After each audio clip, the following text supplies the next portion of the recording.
5% BC reservation కు మద్దతుగా రాష్ట్ర బంద్ కు పిలుపు. అన్ని వర్గాల ప్రజల నుండి సంపూర్ణ మద్దతు లభించింది. వ్యాపారులు స్వచ్ఛందంగా దుకాణాలు మూసివేయగా విద్యా సంస్థలు ముందస్తుగానే సెలవు ప్రకటించాయి. తెల్లవారుజాము నుండి బీసీ సంఘాల నాయకులు, అన్ని పార్టీల నేతలు బస్ డిపో వద్దకు చేరుకుని గేటుకు తాళాలు వేశారు. ఈ బంద్కు అన్ని పార్టీల నాయకులు, ఆయా సంఘాల నేతలు తరలివచ్చి పట్టణంలో నిర్వహించి ర్యాలీలో పాల్గొన్నారు. ఈ సందర్భంగా పలువురు నేతలు పాల్గొని మాట్లాడుతూ ఈ ఉద్యమం ప్రారంభం మాత్రమేనని, పార్లమెంట్లో చర్చ జరిగి రాజ్యాంగ సవరణ జరిగే వరకు ఉద్యమం ఆపేదే లేదని పేర్కొన్నారు. ఈ విషయంలో అన్ని పార్టీలు కేంద్రంపై ఒత్తిడి తేవాలి అని డిమాండ్ చేశారు. ఈ కార్యక్రమంలో అన్ని పార్టీల నాయకులు, సంఘాల నేతలు, ప్రజలు స్వచ్ఛందంగా పాల్గొన్నారు.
మాకు అనుకూలంగా సహకరిస్తున్నది.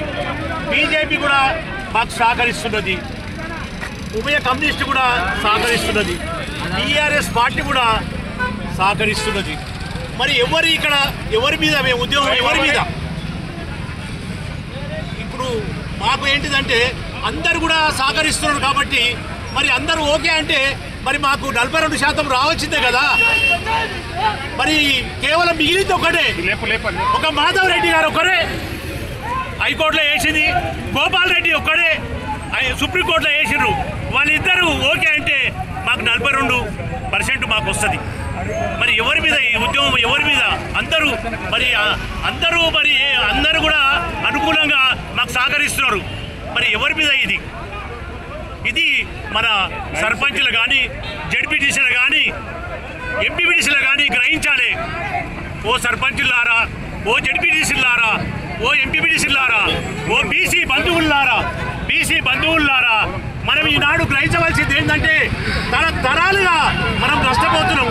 స్వతంత్రం వచ్చి నుంచి వేలాది మంది జడ్పీటీసీలు లాస్ అయిపోయినాం, వేలాది మంది సర్పంచ్ ఎంపీపీటీసీలకు లాస్ అయిపోయినాం, వేలాది మంది మరి ఎంపీపీటీసీలకు లాస్ అయిపోయినాం, సర్పంచులం అయితే లక్షలాదిగా లాస్ అయిపోయినాం. మరి ఇది ఎవరి యొక్క లోపం ఇది? అది మనం గ్రహించాలి, ఇది ప్రభుత్వం గ్రహించాలి. నేను ఒకటే రేవంత్ అన్నకు నేను విన్నవించుకోవడం ఏమనగా, మొన్న కూడా మేము ఫైల్ వేసాము, నేను కూడా ఇంప్లీట్ చేశాను హైకోర్టు లోపల. ఒక్కడే మేము అప్పుడు కూడా చెప్పడం ఇస్తానని ప్రకటన చేసిండు. ఈరోజు బీసీలు ఇంత ఐకమత్యంగా 40 ఏళ్ల తర్వాత పోరాటం చేస్తున్నారంటే ఆ ఘనత రేవంత్ రెడ్డి గారికే దక్కుతుంది. రేవంత్ రెడ్డి గారు బీసీల కోసం 42% రిజర్వేషన్ ఇస్తానని ప్రకటన చేసిన తర్వాత జీవో ఇచ్చి హైకోర్టులో జీవో ఆపేయడం జరిగింది, స్టే ఇవ్వడం జరిగింది. మన బీసీలందరూ కుల సంఘాలుగా విడిపోయి పోరాటం చేస్తారా, లేకపోతే బీసీగా పోరాటం చేస్తారా? మన చేతనే ఉంది. ఒక్క కుల సంఘం ఒక తీరు, ఒక్క కుల సంఘం ఒక తీరు పోతే ఇది కాదు. మన అందరి కోసం పోరాటం చేయాల్సిన అవసరం ఉంది. 1953లో బీసీల కోసం రిజర్వేషన్ చేయాలని చెప్పి పోరాటం చేస్తే అప్పుడు కాకా కమిషన్ వేయడం జరిగింది. 1973లో 27% రిజర్వేషన్ ఇవ్వడం జరిగింది. బీపీ మండల్ కమిషన్ వేసి 27% రిజర్వేషన్ ఇవ్వడం జరిగింది. ఇంకా 40 అప్పటి నుంచి ఇప్పటి వరకు 40 ఏళ్లకు ఇప్పుడు మన బీసీలలో ఐకమత్యం వచ్చింది. దీన్ని పొడగొట్టకుండా కులాలుగా విడిపోకండి, బీసీగా ఐకమత్యంగా పోరాటం చేయండి. ఈ రిజర్వేషన్ సాధించడం కోసం మనందరం కూడా ఈరోజు బంద్ ప్రకటన చేసినాం. అన్ని పార్టీలు కూడా మనకు సహకరించినాయి పెద్ద ఎత్తున.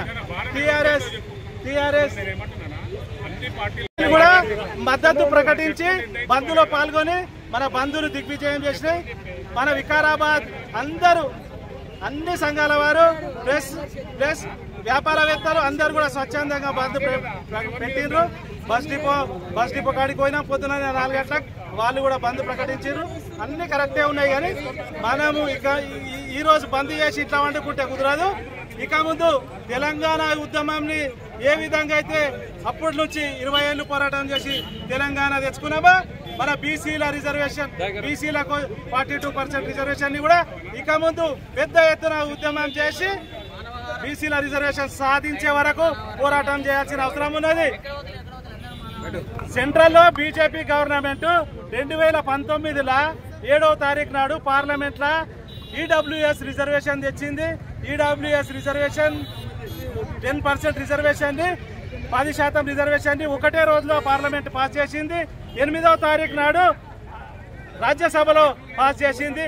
10వ తారీఖు నాడు రాష్ట్రపతి దగ్గరికి బిల్లు పోయింది, రాష్ట్రపతి ఆమోదం తెలిపింది. 3 రోజులల్లా మన బీసీలందరూ తెలివి తెచ్చుకొని వినాలే, 3 రోజులల్లా ఈడబ్ల్యూఎస్ రిజర్వేషన్ పాస్ అయిపోయింది.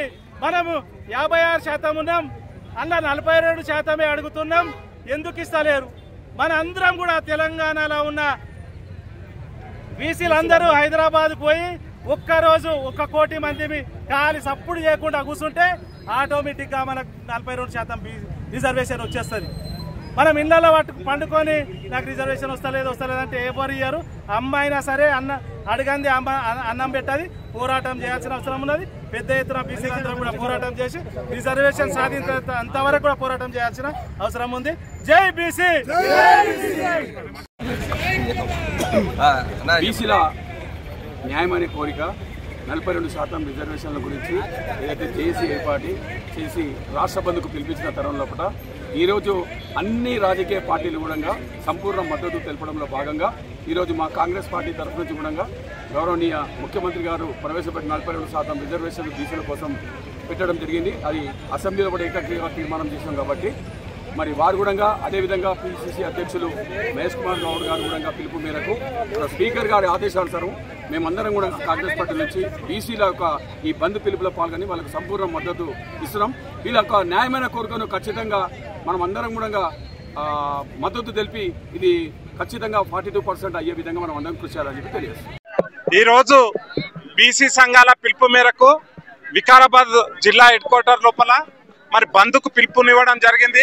ఈ బంద్ చాలా సక్సెస్ఫుల్ గా వికారాబాద్ లో ఉన్న అన్ని రాజకీయ పార్టీలు కానీ అన్ని కుల సంఘాలు కానీ వ్యాపారస్తులు కానీ ఈ బంద్కు మద్దతు తెలిపారు. చాలా సంతోషం. ఇప్పుడు ఇక్కడ సంతోషపడవలసిన విషయం ఇంకొకటి ఉంది. ఉన్న అన్ని పార్టీలు కూడా బీసీలకు మద్దతు పలకడం జరిగింది. అది చాలా సంతోషం. కానీ ఆ రిజర్వేషన్ ఏదైతుందో ఆ రిజర్వేషన్ ఒక పద్ధతి ప్రకారంగా తీసుకెళ్లి అది సక్సెస్ అయ్యేటట్లు చేయాలి. కానీ తూతూ మంత్రంగా చేస్తే ఈ రకంగానే ఉంటది. మరి ఇంతకు ముందు కూడా చాలా సార్లు చాలా ప్రెస్ మీట్ లో కూడా చెప్పడం జరిగింది. కాంగ్రెస్ ఏదైతే బీసీలకు 42% బిల్లు చేసిందో దాన్ని చట్టబద్ధతతోని అమలయ్యే విధంగా ప్రయత్నం చేయాలి తప్పిస్తే జీవో రూపంలో ఇచ్చి ఎలక్షన్కి వెళ్ళడం, కోర్టు దానికి స్టే ఇవ్వడం జరిగింది. కాబట్టి ఈ రోజు కాంగ్రెస్ ఇక్కడ అధికారంలో ఉంది, బీజేపీ సెంట్రల్ గవర్నమెంట్ అధికారంలో ఉంది. కాబట్టి బీసీ రిజర్వేషన్ అమలు కావాలంటే రెండు పార్టీలు అనుకుంటే ఈ రోజు అయిపోతుంది. ఇక్కడ రాష్ట్ర ప్రభుత్వం అసెంబ్లీలో బిల్లు పెట్టింది, అన్ని పార్టీలు సపోర్ట్ చేసినాయి, సెంట్రల్ గవర్నమెంట్ కు బిల్లు కూడా పంపించింది. కానీ అక్కడ ఎందుకు పెండింగ్ ఉన్నది అనేది ఇప్పటికీ బీసీ సోదరులకు అర్థమైతలేదు. కానీ ఇది ఎవరో ఇక్కడ అనుకోని చేసేది కాదు, మళ్ళీ జీవోలు ఇచ్చి ఓట్ల పేరు మీద మోసం చేసేటువంటిది కాదు. ఇది చట్టబద్ధతతో వస్తేనే ఈ బీసీ రిజర్వేషన్ అనేటువంటిది అమలు అవుతుంది. ఎందుకు ఇది చెప్తున్నామంటే ఇంతకు ముందు చాలా రాష్ట్రాలు కూడా జీవోల మీద ప్రయత్నం చేసి సక్సెస్ కాలేవు, వాళ్ళ కోర్టు కూడా కొట్టేయింది. ఏకంగా మహారాష్ట్రలో అయితే ఎలక్షన్ జరిగిన తర్వాత వాళ్ళ పదవులు కూడా ఊడిపోవడం అనేటువంటిది జరిగింది. మరి మనం దేశం లోపల మొత్తంలో బీసీలకు రిజర్వేషన్ ఎక్కడ అమలు అవుతుందంటే అది తమిళనాడులో మాత్రమే అమలు అవుతుంది.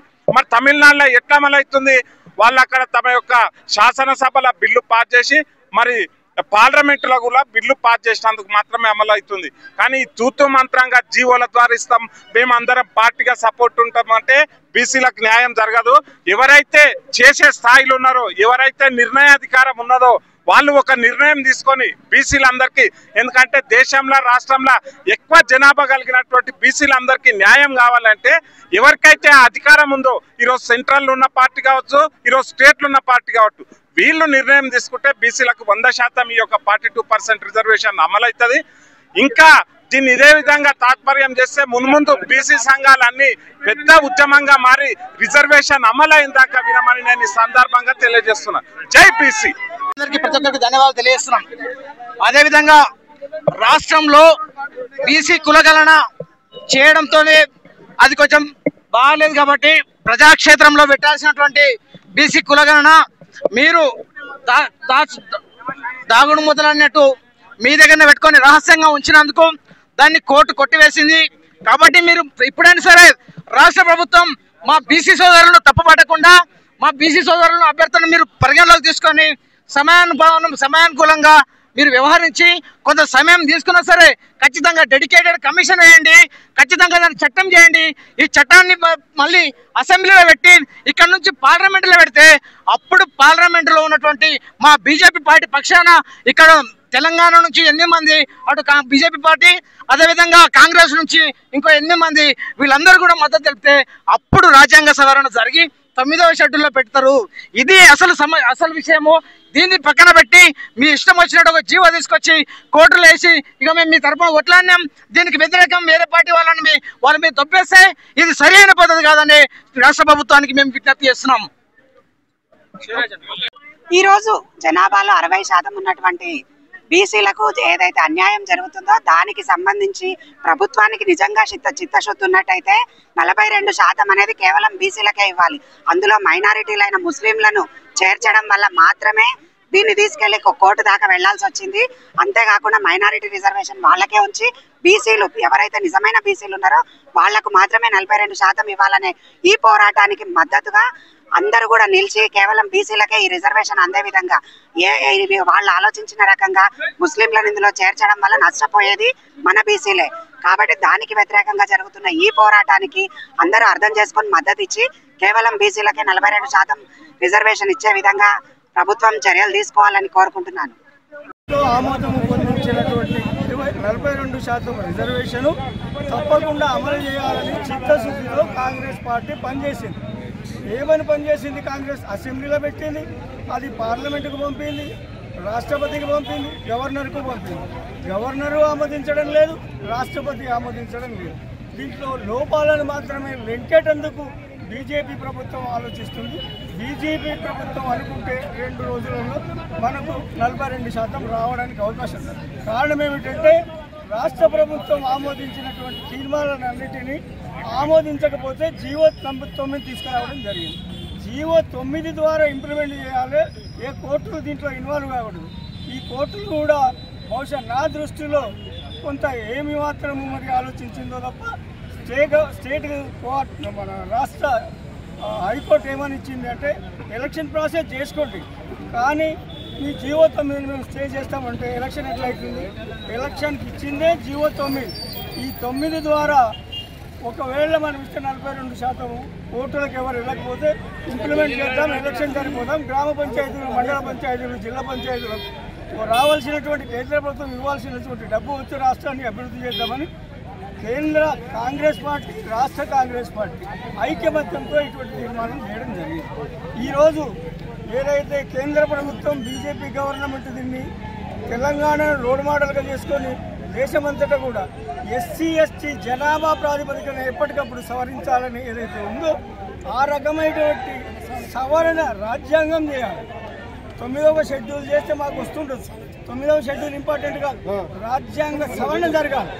రాజ్యాంగ సవరణ ద్వారా ఎస్సీ ఎస్టీలకు ఎట్లయితే జనాభా ప్రాతిపదిక మీద రిజర్వేషన్ కల్పిస్తారో అట్లా బీసీలకు కూడా జనాభా ప్రాతిపదిక మీద ప్రతి 10 సంవత్సరాలకు ఒకసారి దాన్ని పెంచాల్సినటువంటి అవసరం ఉంది.